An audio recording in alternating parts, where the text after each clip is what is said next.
Nasser était un personnage de la période de la décolonisation, d'une audace extrême, qui exprimait mieux que n'importe qui la modernité du monde arabe. Parce que ceux qui le regardent comme un monde d'obscurantisme, c'est qu'ils ne le connaissent pas. Ils ne connaissent ni l'histoire profonde de l'islam, ni, parce que je pense à Cordoue et à tout le reste là, hein, et aux contributions des Arabo-Andalous, mais dans la période la plus récente, ben c'était ça. C'était Nasser, c'était, si vous avez vu des vidéos sur l'époque, c'est extraordinaire de voir ce que ça signifie. Et puis, l'indépendance de l'Algérie, c'était aussi quelque chose qui faisait parler, rêver, penser. Et il était normal que tous ces peuples qui avaient une telle longue histoire, la longue histoire, c'est pas que pour nous. Les Français, là, avec je sais pas quoi, là, le roi Dagobert qui a mis sa culotte à l'envers, bon, les autres, ils la mettaient à l'endroit et ils inventaient les maths. Donc, bon, disons qu'il y avait une différence de niveau. Alors, ils s'en souviennent, hein, ils s'en souviennent.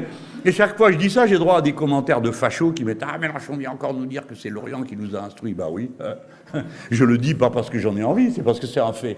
Et s'il n'y avait pas eu, Saladin, s'il n'y avait pas eu tout ça, vous ne sauriez pas bâtir des cathédrales parce que c'est lui qui vous a appris comment on faisait, et qui vous a appris comment on faisait des vitraux, et qui vous a appris les maths.